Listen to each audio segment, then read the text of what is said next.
예기치 않게 일어난 불의의 사고나 재해, 폭력이나 정서적 학대와 같은 것들은 그것이 일어난 순간이 아닌 그 일이 일어난 이후에도 계속해서 나쁜 영향을 주곤 합니다. 사고를 당하게 되면 그로 인해 신체적인 또 정신적인 상처를 입게 되는데, 신체적 손상이 회복되기도 하지만 완전히 회복되지 못하게 되어서 장애를 갖고 살아가는 것처럼, 정신적인 손상 역시 완전히 회복될 수 있겠지만 때로는 그것이 회복되지 못한 채 상처가 남아 장애를 갖고 살아가기도 합니다. 우리는 이러한 사고나 여러 가지 일들로 인해 갖게 되는 이러한 정신적인 상처를 트라우마라고 부릅니다. 나 그런 일에 대해서 트라우마가 있어 라고 말하는 것은 나 그 일에 관해서 정신적으로 상처가 있어 라고 말하는 것과 같지요. 교통사고를 경험한 후에 운전이 두려워진다든지, 큰 사고를 경험한 후에 큰 소리나 갑작스러운 소리나 그런 어떤 행동에 불안을 느끼는 경우가 그렇습니다. 이러한 트라우마는 앞서 말씀드린 것처럼 정신적인 손상, 일종의 상처이기 때문에 치료나 회복이 가능하다고 합니다. 그러나 치료를 하지 못해서 회복이 되지 못하면 가지고 있는 이 트라우마로 인해서 이후의 삶 속에서 지속적인 어려움을 느끼게 됩니다. 의학적으로 보통 트라우마를 경험한 후에 한 달 이상 일상생활 가운데 불안함과 또 극심한 스트레스가 계속해서 경험되어진다면 외상 후 스트레스 장애, 우리가 줄여서 PTSD라고 부르는 그러한 병으로 진단한다고 하죠. 계속해서 머릿속에서 트라우마가 반복되어 재생이 되거나 아무 일이 일어나지 않았는데 사고를 당했던 당시에 두려움이나 공포와 같은 감정을 계속해서 느낀다든지, 악몽을 꾸거나 환각에 시달리다든지 하는 것이 이에 해당하는 것입니다.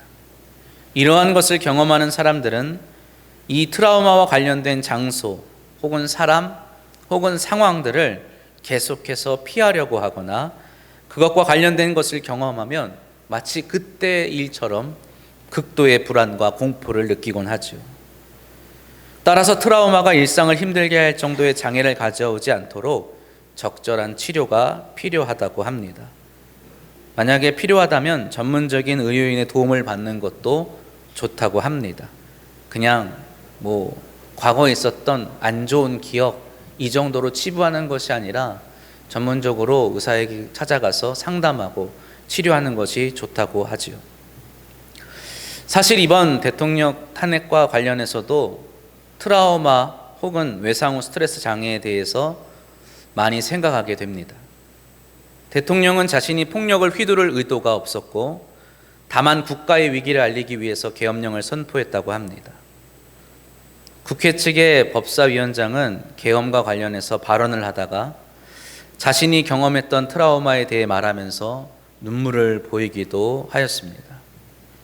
비상계엄이라는 하나의 사건을 가지고 이렇듯 달라 보이는 두 사람의 태도와 이해는 트라우마를 가지고 있느냐 없느냐의 차이일지도 모릅니다.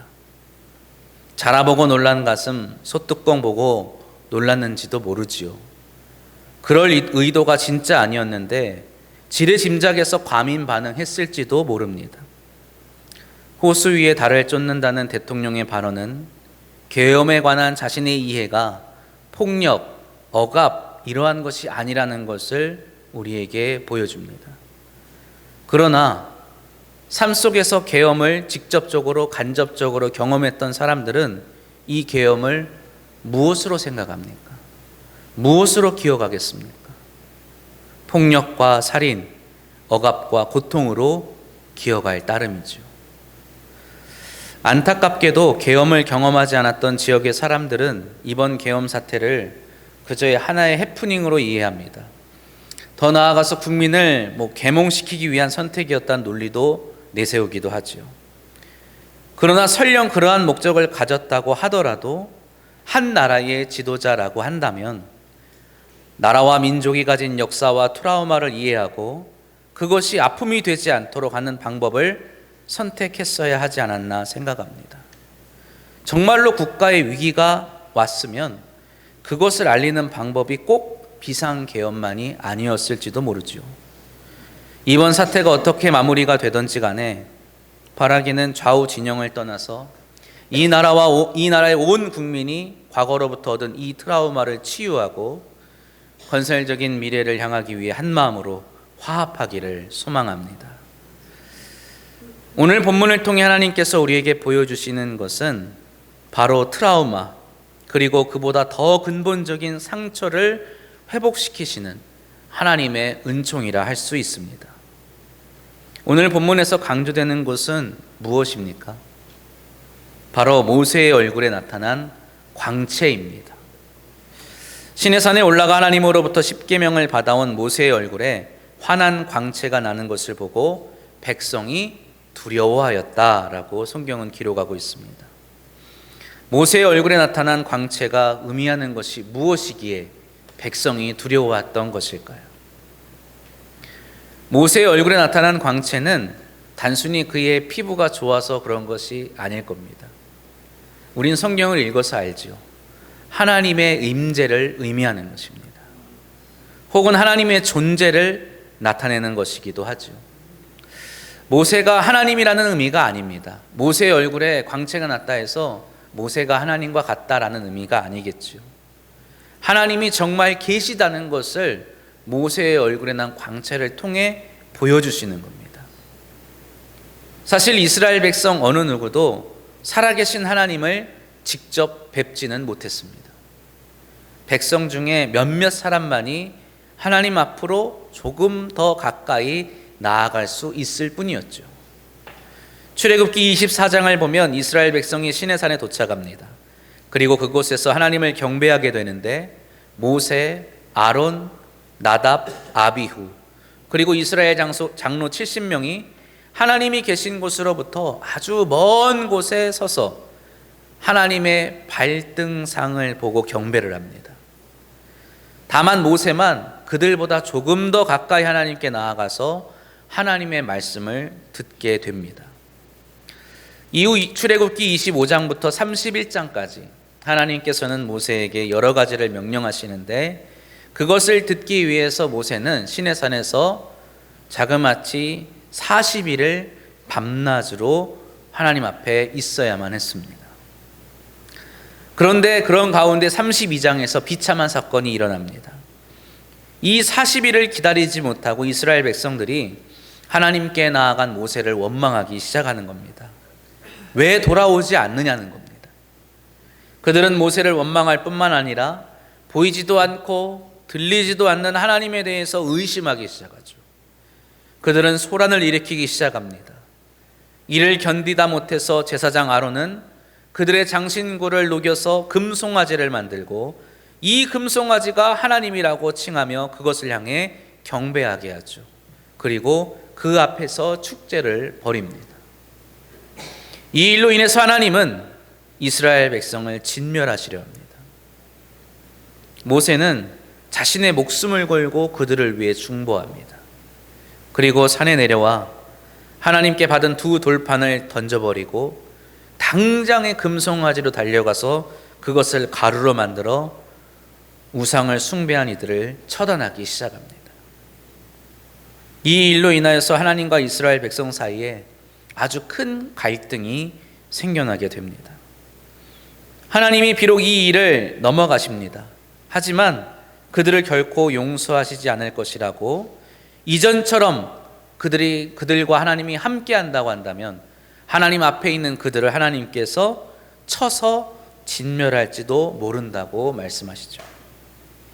그래서 하나님은 내가 너희들을 보느니 차라리 내가 따로 행동하겠다, 이렇게 말씀하십니다.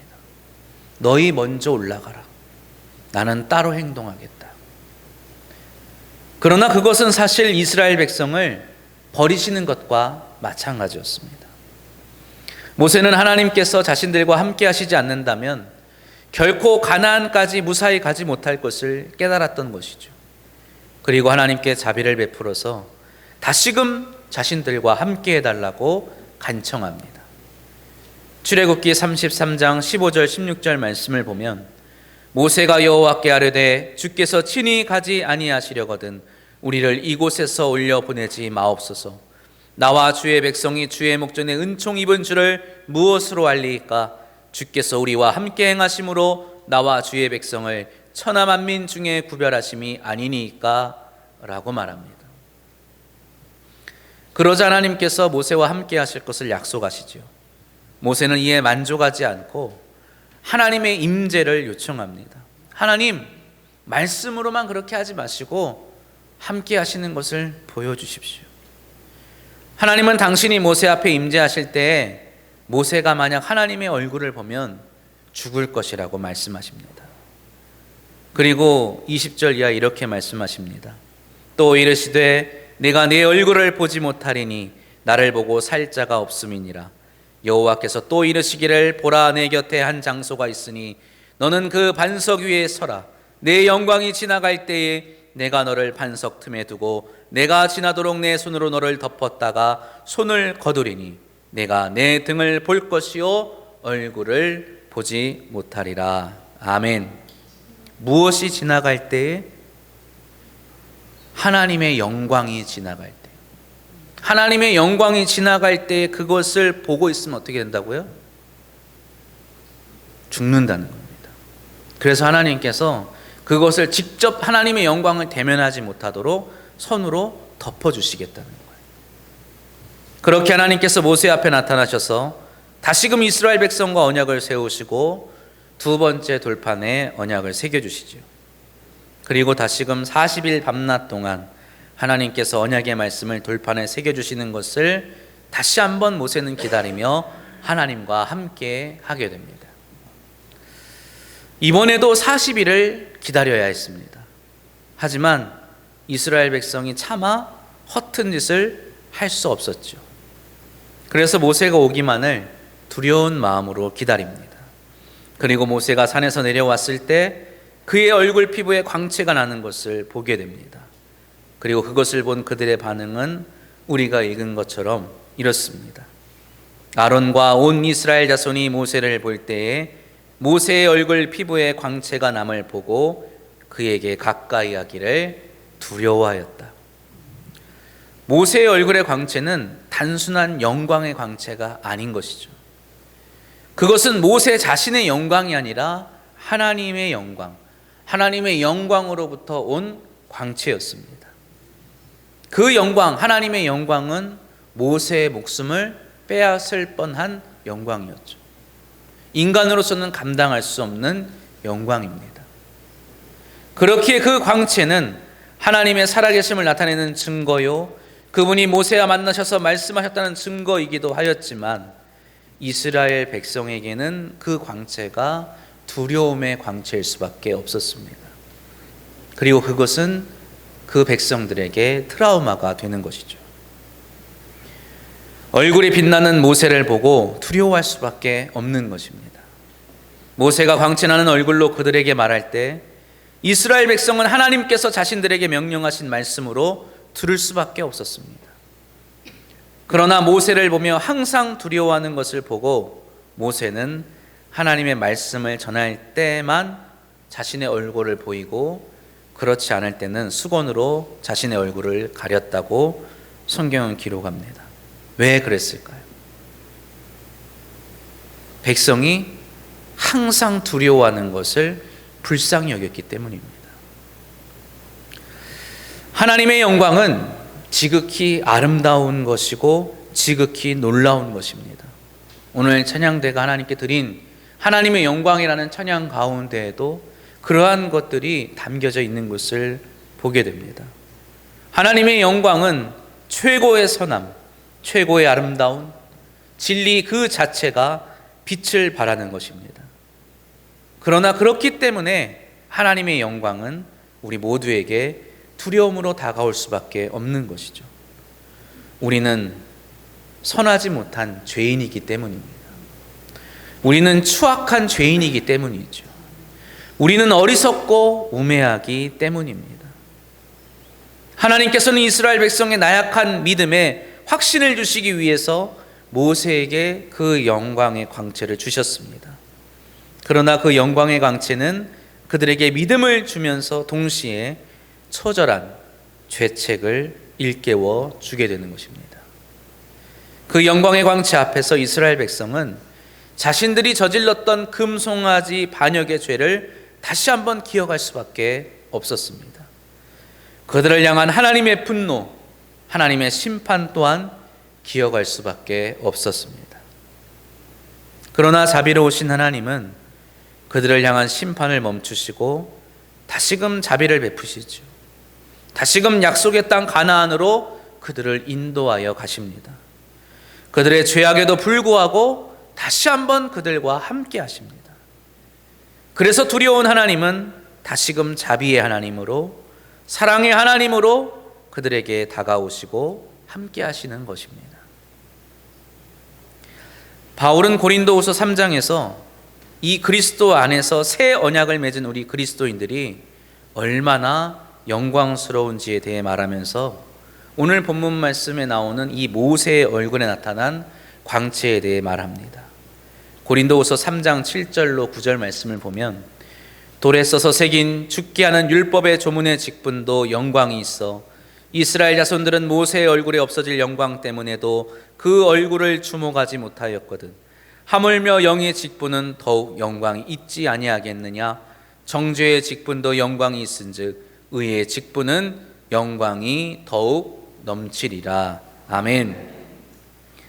예수 그리스도 안에 주어진 이 영광, 이 복음의 영광은 더 넘치고 더 영광스러운 것이라고 바울은 말하는 것이죠. 그러나 앞서 말한 것처럼 이 더욱더 큰 영광이라는 것은 우리에게 어떻게 다가온다고요? 더욱더 큰 두려움으로 다가올 수밖에 없는 겁니다. 하나님의 아들 예수 그리스도께서 나를 위해 십자가에 달려 죽으셨다. 이 은혜가 우리에게 어떠한 것을 말해줍니까?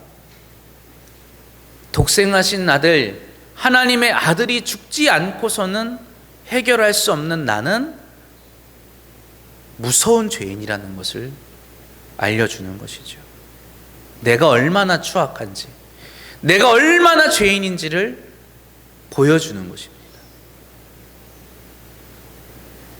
하나님이 당신의 피조물인 이 모세에게 주신 영광이 사람들로 하여금 두려움에 떨게 하였다면 하나님 스스로가 이 땅에 오셔서 드러내시는 그 자신의 영광은 그분의 피조물인 사람들로 하여금 더 큰 두려움을 줄 수밖에 없는 것입니다.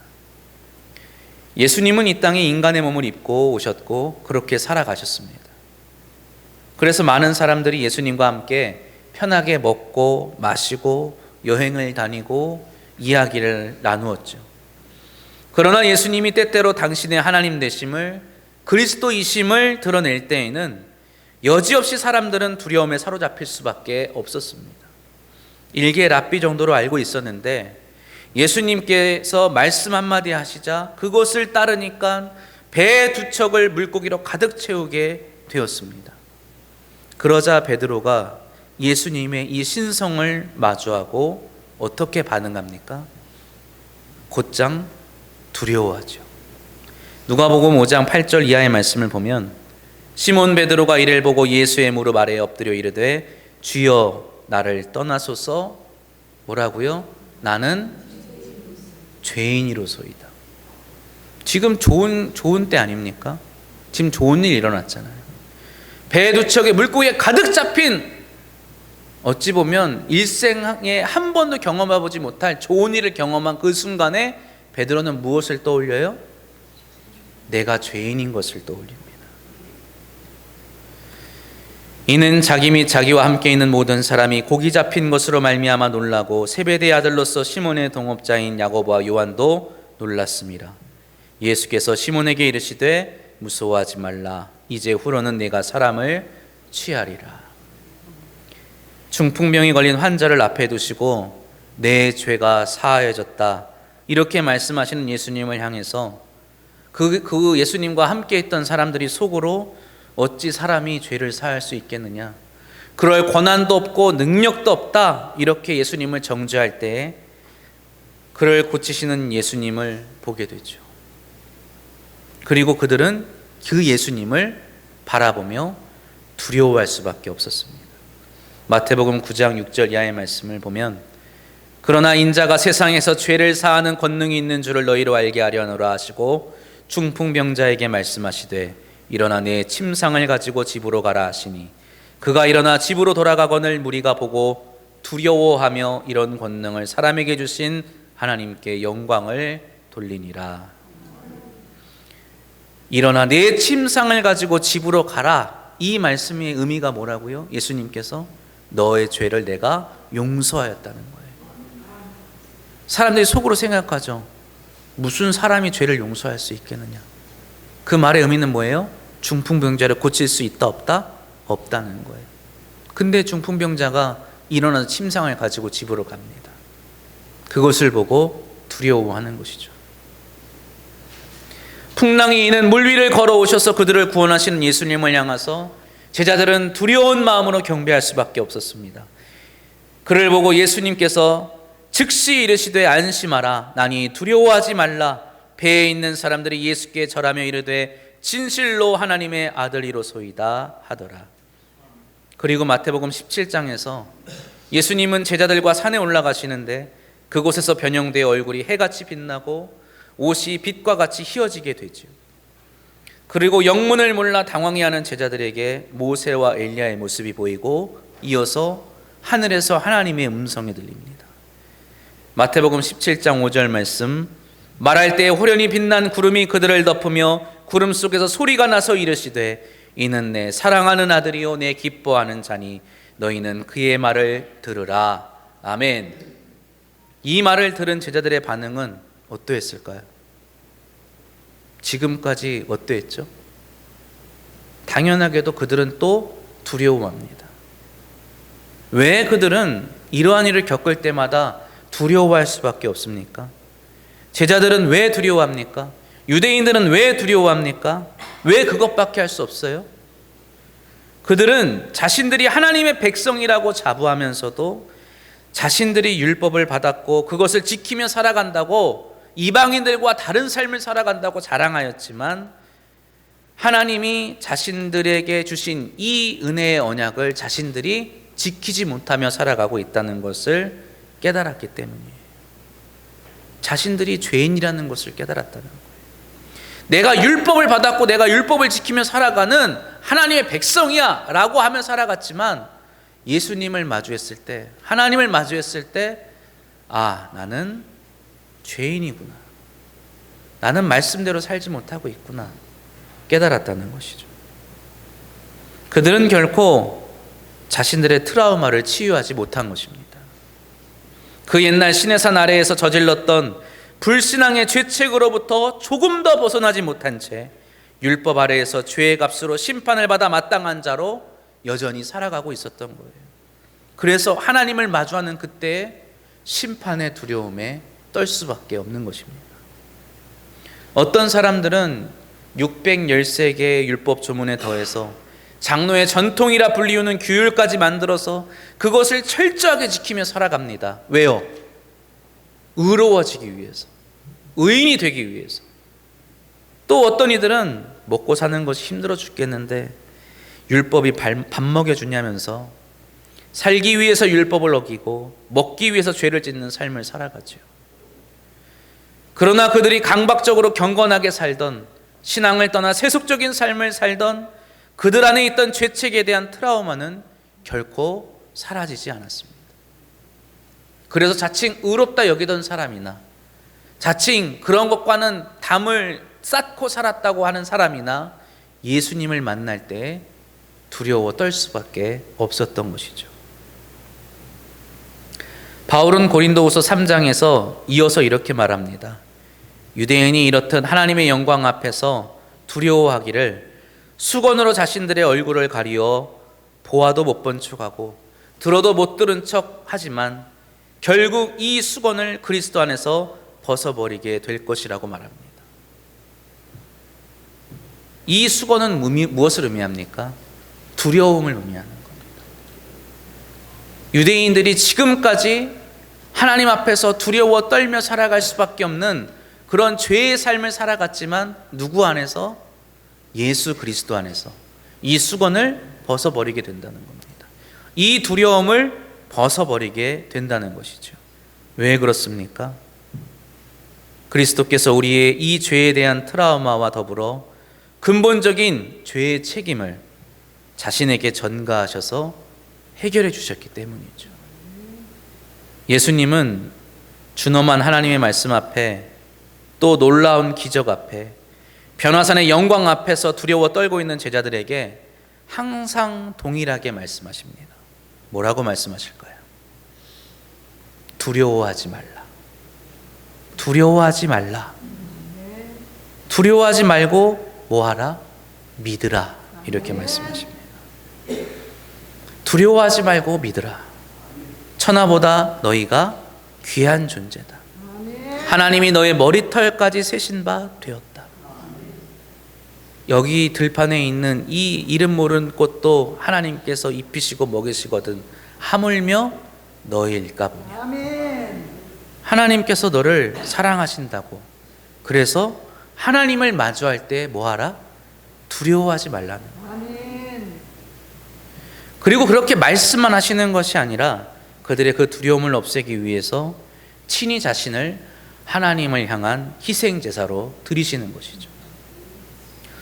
오늘은 산상 변모 주일입니다. 예수님께서 변화산에 오르셔서 영광스러운 모습으로 변화하신 것을 기념하기 위한 주일이죠. 그리고 이번 주 수요일, 3일 뒤의 수요일에는 예수님의 죽음과 부활을 준비하는 사순절이 시작합니다. 왜 이렇게 절기가 이루어져 있을까요? 예수님께서 변화산에서 내려오시고 제자들에게 자신의 죽음을 이야기하시고 예루살렘을 향하여 가시기 때문이죠. 대제사장과 서기관에 붙잡히시고 빌라도에게 고난을 받으신 후에 십자가에 달려 죽으십니다. 그리고 부활하신 후에 또 다시 골방에 틀어박혀서 두려워 떨고 있는 제자들을 향하여 주님께서 나타나시고 뭐라고 말씀하세요? 두려워하지 말라. 너희에게 무엇이 있으라? 평안이 있으라. 제자들은 다시 살아나신 예수님을 보고 두려움에서 벗어납니다. 그리고 그때 성경에서 이런 아주 특별한 표현이 나와요. 기뻐하더라. 죽은 사람이 나타나서 내 앞에 나타나면 기뻐할 수 있습니까? 일단 놀라 자빠질 겁니다. 놀라 자빠지겠죠. 근데 제자들의 마음에 두려움이 사라지고 무엇이 생겼다고요? 기쁨이 생겼다. 그들을 향하여 주님은 성령을 받으라 이렇게 말씀하십니다. 사랑하는 성도 여러분, 우리도 그 성령을 받은 그리스도임을 믿으십니까? 우리는 죄인이었어요. 우리는 어리석었습니다. 우리는 추악한 사람이었어요. 그러나 우리는 십자가에 달리신 예수 그리스도로 말미암아 용서받은 자들임을 믿으시기 바랍니다. 우리는 그렇게 어리석은 자에서 진리를 깨달은 자로 다시 삶을 얻게 된 것입니다. 우리는 이제 그리스도 안에서 나타나는 하나님의 영광을 두려워하지 않는 자들이 된 것입니다. 여전히 하나님의 영광은 세상에게 두려움을 줍니다. 그러나 우리는 그 영광을 기뻐하는 자들이 되었죠. 그 영광을 사모하는 사람들이 되었다고 바울은 말합니다. 나는 날마다 그 영광의 순간을 기다린다고 바울은 말하죠. 그 영광을 눈앞에서 보기를 사모하며 기다리며 준비한다고. 그리고 우리도 그러한 자들이라고 바울이 말합니다. 구약에서 모세가 어떻게 했다고요?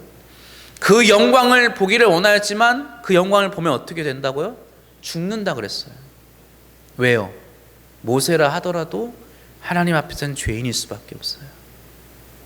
그러나 예수 그리스도 안에서 우리는 이제 그 영광을 마주볼 담력도 생겼고 마주볼 자격도 얻게 된 자들임을 믿으시기를 바랍니다. 사랑하는 성도 여러분, 두려워하지 마십시오. 주님이 말씀하신 것처럼 사랑하는 성도님들의 삶에 평강이 있기를 바랍니다. 하나님의 침묵 앞에서 두려워하지 마시기 바랍니다. 하나님의 임재와 섭리 가운데에서도 두려워하지 마시기 바랍니다.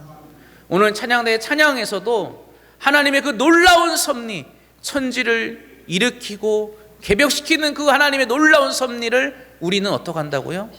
찬양하는 겁니다. 많은 사람들은 놀라서 두려워하죠. 이해할 수 없다 말합니다.